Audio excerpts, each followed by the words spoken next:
You know how some people, especially like the big name moderate conservatives, big evangelical church leaders, they will say things like, I want to make abortion not only illegal, but unthinkable.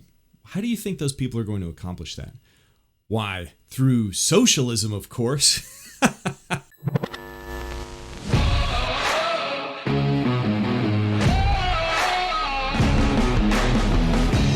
Some people are actually using the abortion issue to very subversively push socialism. Yeah, seriously. What? It sounds absolutely crazy. It's like, how do you leap from abortion to socialism? That sounds nuts.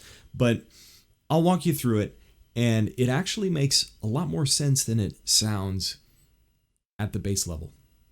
So, another really interesting thing about this statement that we don't only want to make abortion illegal but unthinkable is that it sounds more conservative than the base position. It sounds more good. Like, of course, we as conservatives or we as Christians ought to want to not only make abortion illegal but unthinkable.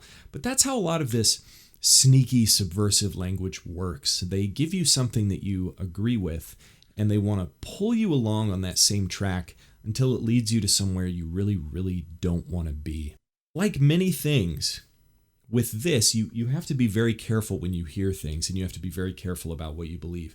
You have to think very critically about especially these big controversial issues, because as I have been coming to realize, and I hope you've been coming to realize this same thing, over the past couple of years, and of course this has been happening for a lot longer than a couple of years, but to me at least over the past couple of years, my eyes have been opened more than ever before. Like, I always knew it was there, but more than ever before, my eyes were open to these problems in evangelicalism, inconsistencies in the Christian church, evil wearing the disguise of good and charity and love and whatever. But in reality, it's totally bad. It's totally rotten, totally evil. So here's what I mean by that.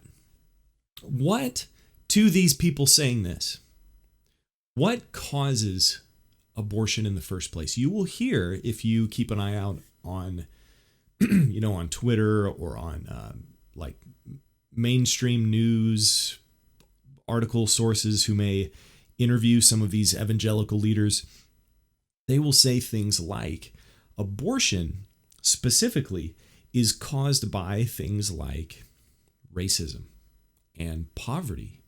People who can't take care of their kids, they want to get an abortion. Domestic abuse, or other kinds of abuse where a woman would maybe have a kid that they don't want to have. Chauvinism, kind of a man just doing whatever he wants to a woman, if he's married to her or not, and whatever. So these things like chauvinism, domestic abuse, racism, poverty, these are all things that contribute, especially racism and poverty, contribute to abortion. And so we don't want to focus on abortion, because abortion is actually the symptom. The real problem is these things like racism and poverty. Do you see where we're going with this now? In other words, suddenly, in order to end abortion, we must end the rampant racism, because we know black people get abortions at a much higher rate than other minorities. We know that, I think I heard the statistic, and you can look this up yourself, that more babies in the city of New York, more black babies are aborted than they are born. Abortion is the worst human rights violation in the history of the planet. Children die to the tune of about 1 million a year since we have legalized Roe v. Wade. Really over 1 million a year. It's horrible. It's awful. But the solution is not to actually just illegalize abortion, because then people would still want to. These other things, these so-called real problems that are causing the symptom of abortion would still be happening, like racism and poverty. Now, how do we fix racism? Well, we, of course, need to implement CRT in our seminaries. We need to be teaching critical race theory in our schools. We need to have anti-racist coalitions. We need to be putting voices of minorities in positions of power, regardless of their qualifications. And we need to be educating poor, stupid white people like us so that we can lift up minorities, specifically black people, to the positions that they truly deserve.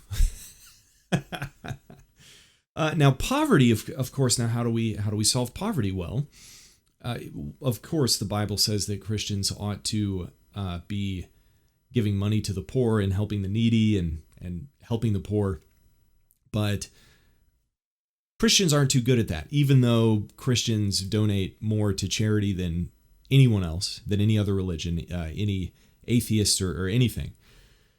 But these people want to say that's still not good enough because poor people still exist. So how do we fix that? Well, we fix it through the government. We want to implement some sort of, I don't know, higher taxation, redistribution of wealth. What do we call that? We call that socialism, incidentally. You see where this is going? In the end, we must end poverty by raising taxes, redistribution of wealth, socialism. Because, obviously, we're not doing well enough on our own since poor people still exist. We must also be vocal about toxic masculinity. We need to suppress the men because they're the ones who are causing all this mess. I mean, women wouldn't need to have abortions. Women wouldn't be having babies that they don't want if men weren't in the picture, right? So we need to subjugate men, hold them under our thumbs as a culture, get rid of any kind of display of masculinity because it's all toxic. Unless, now here's the caveat here, unless you're a woman who wants to be a man. And then you can be as masculine as you'd like, and that's not toxic at all. In fact, that is to be praised. That's praiseworthy. In fact, we have a whole month dedicated to praising. Never mind. You know what I mean. We need to metaphorically, as a culture, castrate men, which the church has been doing an awesome job at. Femininity has been the predominant value in the church for generations now, and it seems to only be getting more feminine. If you think of what makes a good, likable pastor, it's not things like strength and courage. It's things like gentleness and niceness. Even though it is good to be gentle and nice, but the things that define masculinity over femininity, I mean, we need courage and bravery and strength also. If we have gentleness without strength, then it's not really gentleness. I talked about this in a past episode. You can't be gentle if you don't have strength. It's just impossible. We need to show men in our culture to, of course, get rid of abortion. We need to show men that everything about them is unacceptable because men will be the leaders of the resistance against these things. And that's the truth. The interesting thing is, regardless of the abortion issue, this is what the left wants to do. The left wants all of these things. They want socialism to be implemented. The left wants socialism. They want to end racism, even though they are creating racism in the process in the thinly veiled disguise of anti-racism.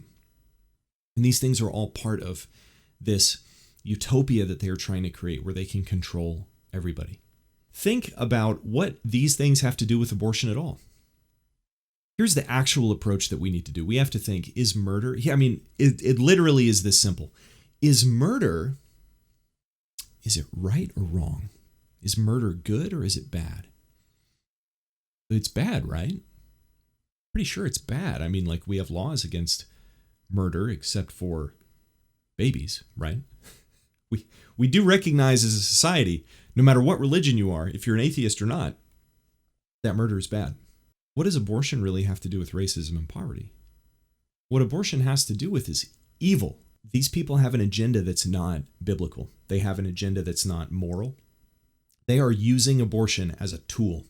They are using the destruction of children as a tool to push their ideology on the nation. These are things they want to do anyway, if abortion is a problem or not. Abortion is a mere tool. Don't fall for it.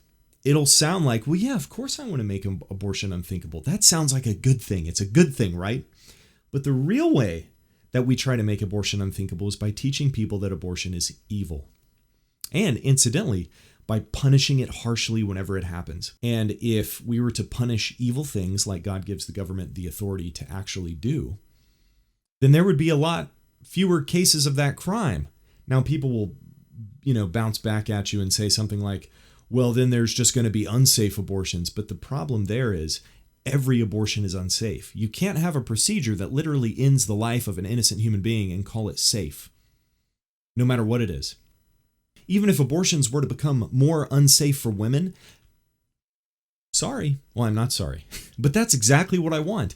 I want these things to be unsafe. It shouldn't be safe to kill another human being. If you have any kind of inclination about breaking into another person's house, you would be a lot less likely to do it knowing that they had a gun, right? If you know that it would be risky for you, you'd be a lot less likely to do it. Now, some people would do it anyway, and those people would get shot breaking into those homes. And that would be a good thing, right? Just something to think about. Hope you enjoyed, and I'll catch you in the next episode. God bless. Thanks for sticking it out to the end. I really appreciate you listening. If you want to be a big help, give me a like and a comment. Even if you disagree with me, I will respond and we can talk about it. If you also want to be notified of more content that I put out in the future, give me a subscribe. That helps tremendously be able to share truth with more people.